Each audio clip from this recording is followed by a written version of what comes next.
If you've got big dreams and bad genes, you are in the right place. Bromley shirts are available at barbellapparel.com. Link is in the description. I want to talk about the strongest man on earth for two reasons. One, because I want to get your insight on the entire squat debacle, which you did extraordinarily well in, which is a testament to your squatting power.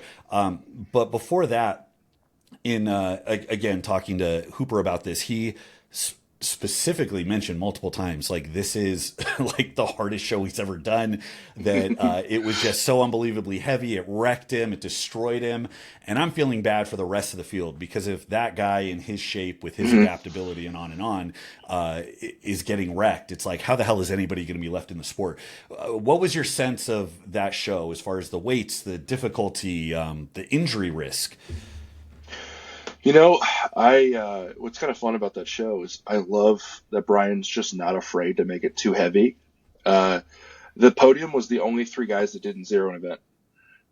That's it. That's the only difference. Like, I didn't do exceptional across 8 events. I just didn't zero one, and I got on the podium. He just made it that heavy. I'm of the, like, just the way I'm built, and maybe like a Trey Mitchell and Andrade probably feel the same way. I'm made for those kind of shows. Like, if it's 10% heavier, great, let's do it. I'll be fine. But yeah, I was a wreck. But what was kind of it was just hard. I learned from it. But what was kind of refreshing with that show is at the end of it, I was like, I was 100% strong enough to hang and do good in the heaviest show maybe ever. My lungs just couldn't do it. Like, anything that I did poorly on is because I couldn't breathe because it's Colorado and I was fat, right? So that's why I was dying. Is just the lung demands of that kind of altitude. Plus, just I leaned way too hard into the strength and didn't come in as fit as I needed to. So I learned a lot from it. But I think me and Hooper were hurting a lot for very different reasons. At the end of the day, like, I have bigger joints. Like, the dudes with bigger joints, I'm sure when I do a certain movement, I hurt a lot less than somebody with smaller joints. And there's certain movements I've heard Hooper describe as being uncomfortable and painful, and, like, he hates them. I love those movements, but he's good at, we're just built different. Like, he has things he can do a ton of that I'll get destroyed if I do it. So, he's a long limbed, shorter torso guy. So we couldn't be further from each other. Yeah, that makes sense. The leverage is kind of determining what structures are going to get hit more, and when you just turn the intensity up to 1,000, I'm sure people are going to feel it in wildly different places. I didn't even consider the altitude of it being in Colorado. That's just like one more FU to you guys. Dude. Bunch of dudes with sleep apnea. And then, when you think the heaviest show on earth, you think, okay, it's not going to be very cardiovascular. But I noticed that I experienced, especially in the early days when you start at kind of an amateur level, and as you ratchet up, I think people by default think that, oh, your conditioning and athleticism and all these things get better, and that's why you can get through like a death medley or something and not die. And I remember how important it was that I actually got stronger, so that the weights, the medleys or whatever at the same weight just didn't require as much energy, because when something's maximal and then you have to do it over and over, run to something else, that's a recipe for messing you up. So looking at something like the wheelbarrow to the arm over arm, I'm like feeling so bad, because so much of strongman at that level seems to be either a static movement that's really damn heavy, or a moving event that's like a break and it's a little more speed or a little more compact or shorter. And it's like, how long has it been since anybody in this field has done that type of medley with those weights at that effort? It's like, I'm surprised guys weren't getting rhabdo from it. Mm-hmm. Well, and what's interesting, like, it only really exists in, I guess, Worlds. The one example at Worlds is they're now doing the 3-bag steeplechase, which is a nightmare zone. But the Arnold, Rogue, and Shaw are not afraid of 90-second, 2-minute, or 2.5-minute time limits. And people don't understand that. Like, as an amateur or even like a pro, I don't think I had anything longer than 75 seconds. Maybe one 90-second event. That arm over arm pull, wheelbarrow and arm over arm, I don't know if it was 90 seconds or 2 minutes. I don't think people understand how rough that is. I remember doing a pull, and I'm not good at arm over arm. It's funny, I had probably the lowest maximal pulling power. They were tracking our pulling power, but I just was the same pull 4 inches at a time over and over again. But I remember taking a pull and having the conscious thought is like, I can't keep doing this. And I could see the Jumbotron up there. I had 45 seconds left. And I was like, okay, I got to do these 4 inch pulls for 45 more seconds. And people don't even, like, I think they just think about it being the heaviest show ever. They don't even consider, like, we're basically running the 800 in track. You know what I mean? Like something crazy like that. And we weigh 300 to 400 pounds. Yeah, when you're ranking the hardest things you could potentially do, there's always a time component. I mean, heavy weight is a different kind of hard. It's like strain is hard, but it's short and you can commit and you can, once you get the metabolic stress, once your lungs start burning, and then psychologically the time duration. I mean, yeah, it's like doing a CrossFit workout like Fran or Isabel. It's just like 30 reps continuously. And yeah, especially if, it's always the worst when you're very conditioned to strength and you're deconditioned to everything else, because your ability to incur this stress on your body is just so high. You can redline it more than anybody else can. And then you're like the least equipped to be able to recover. Like, knock on wood, I'm hoping that nobody has a cardiac event or something from some of this stuff, because it's scary territory when it feels like you're suffocating and your hands are numb and whatever. But then in one of your recent videos, I mean, I don't want to say it's an easy fix, but conditioning tends to improve pretty quick if you prioritize it, especially on a timeline. Like I saw you doing an air bike into a log press. Is this a more kind of deliberate approach since that event you're taking to getting your conditioning on par? Yeah, we've hit it pretty hard since, like, that was the real, like, kick in the teeth with Strongest Man on Earth. Just like we are strong enough to do any task that we need to. We know how to get strong enough to do any task we need to, but we just need to get the lungs where they need to be. And also we've done stuff like the air bike into something for a lot of training. I think that's leaning into trusting that you're good at certain elements of an event, right? Like, I could do dumbbell, stone press, log every single week, but what's really going to be the problem, I'm not going to ever fail the dumbbell or the stone press. I'm going to fail because my lungs aren't ready to go on the third and fourth rep at 430 on the log. So it's just like, let's stress the lungs and the legs on the air bike. So it's just like yes, we've deliberately attacked cardio, but that specific thing you watch is like not being afraid to not do the whole event, but you just train the stimulus that's going to make you fail, right? Like what is a non-negotiable thing that, like, when it comes down to it, what's going to make you fail the event? Train that. You don't need to train the whole medley.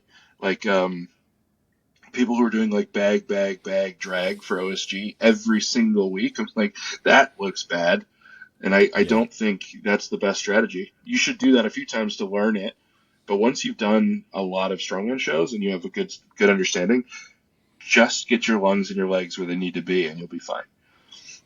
Yeah, your ability to improve the entire thing is not very high. So really? you end up just incurring more stress without doing anything that's actually going to get you to level up. It seems like it's the equivalent of like, oh, I want to get better at baseball, so I'm just going to play baseball games, as opposed to, breaking your training down and attacking things specifically. You ever find yourself confused by the complexity of programming? I know I struggled like crazy in my early strongman career. There was just too much advice, and every decision I made felt like a guess. As soon as I hit a snag in any program, I would have no idea what to do, so I would inevitably bail. It took me years of training and coaching to figure out how to predictably increase muscle and strength, both in myself and others. And those lessons took me to my own showings in World's Strongest Man, America's Strongest Man, and the Arnold in the 231-pound weight class. This is why we made BaseStrengthLP, to give clear, direct, and personalized instruction right in the middle of your workout in real time. BaseStrengthLP features 3 programs: Block, 70s Powerlifter, and Bullmastiff, each one inspired by the work ethic and programming of the biggest and strongest bodybuilders, powerlifters, and strongmen throughout history. These templates originated in my book Base Strength, and they can be ran as is, but with BaseStrengthLP, weight and volume are prescribed to you on your specific feedback, and that's personalization that even an online coach can't replicate. This gives you the absolute certainty that every rep is meaningful, that every block of training is getting you closer to your goals. It's my programming, but it's your program. Get the heart of old school training with the intelligence of a coach right in your back pocket. Head now to BaseStrength.com. I want to pivot a little bit to the squat event. Sure. It was great to watch for so many reasons, and part of it was the hate watch element. I love that Shaw goes really big with the events and that he wants these spectacles and he's investing in that. And then Shaw also seems to have a little bit of a neurotic component where he likes to micromanage certain things, sometimes for better, sometimes for worse. But so you have this event for people that aren't familiar. The squat event came, it was 800 plus pounds on this. It looked like a scaffolding, kind of a Smith machine Mm-hmm. squat setup. And they had you guys place your feet in the same spot and you couldn't move your feet. My understanding is the only weight you had in warm-ups to find that out was like 200 pounds on your back to figure out Yeah. what your stance would be on this new apparatus. And then instead of doing what they've done in the past for depth, where you have somewhere to set the bar down that determines you've gotten low enough, or even just a judge saying, okay, you're deep enough. They measured your knee angle, Yeah. which I think is the first time that's ever been done to try to decide depth. So anyways, this all led to some very surprising results. People squatting to not different depth, but their positioning looking different, high squats, lower squats, but also Hooper running away with it. You doing very well. You got 5. I think that took second place. And then Thor, who was arguably the best squatter in the group, like having a terrible time. And other guys like Andrade, I was talking to Andrade, and he's a monster squatter, and he's zeroed in it, I believe. So all that being said, just kind of walk us through your experience with that, what it felt Sure. like, just kind of your take on the event. I don't. I understand how he reached the conclusion to do a 90-degree knee. I do. It's what they did on the leg press, and I think it makes more sense on the leg press. And I think he was just worried about different leverages, different everything. Like, just bodies are different, squats are different. So I think he's like, what is the one thing that'll be the same for everybody? And it really didn't end up that way. I would have loved.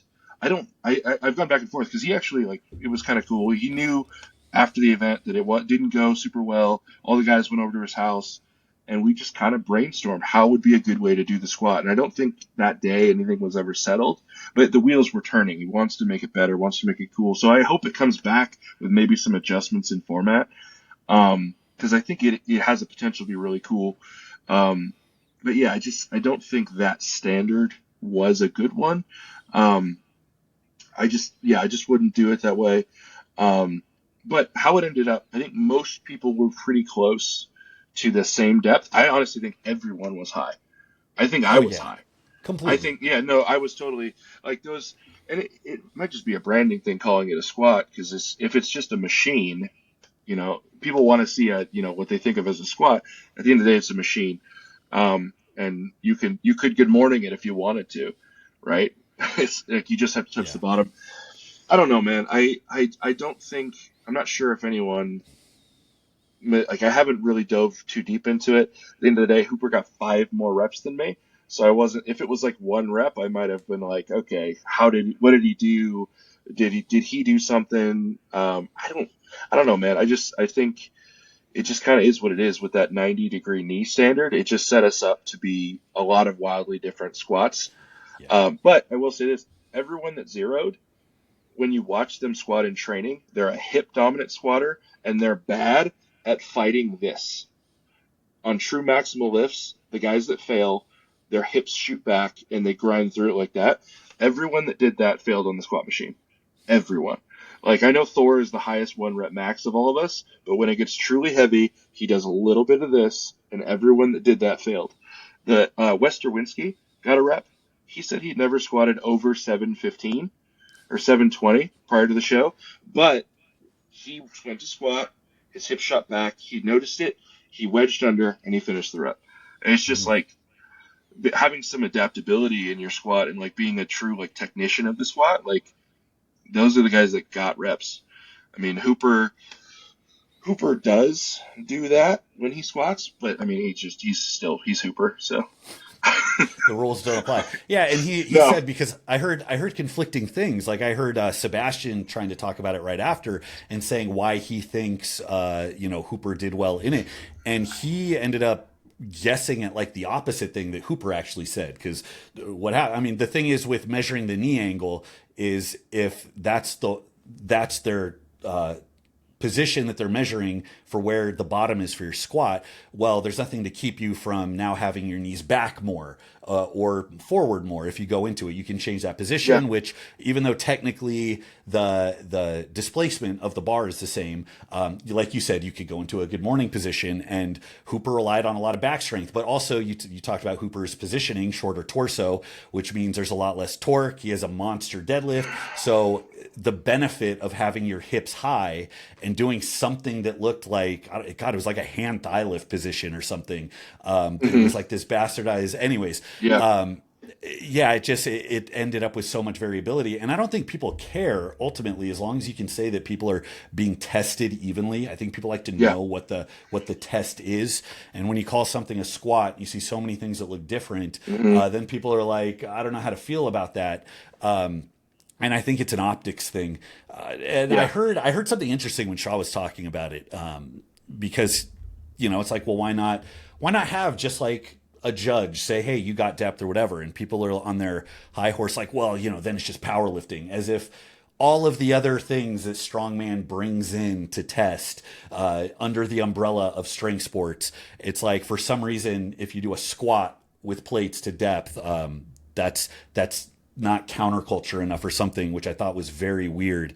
I mean, you guys yeah. deadlift with plates. It's like the I, the it, yeah, I think I brought that up to a couple guys over that weekend, and I think I heard the same response from like Nick Best. I heard it from, I don't want to put words in people's mouths, but a couple of the old school guys. They're like, then it's just powerlifting. I was like, so? I would love to see a squat with three judges at Rainier Classic. We hosted a max squat with just three judges, powerlifting style, walk it out. It was awesome. Like I think the crowd would love to see some 1,000-pound squats go down in an 8 event contest. Who cares if it's three white lights or we're nice. touching the bottom of an apparatus and a little green light comes on? It's all just as long as whatever standard we set is the same for everybody and it's easy to understand and the optics are good. People love heavy lifts, and that's the Yes. end of the conversation, right? Like, I thought the squat, what they did it at the Arnold a year or two back. I think hmm they had the squat to walks, and it yeah, was like out of a mono. And I thought that was a great event. And of course, there's always going to be people that complain, but all complaints aren't weighted the same.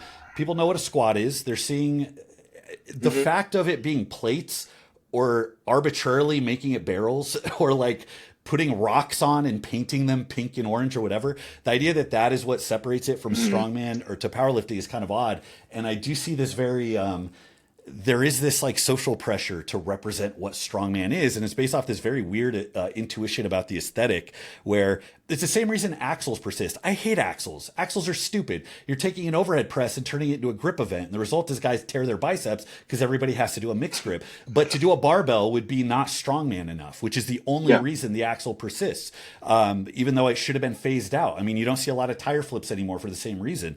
And to keep insisting on max axle clean so people do a mixed grip continental instead of just saying, here's a barbell, get it overhead, which is like hmm the oldest example of old time strongman displays.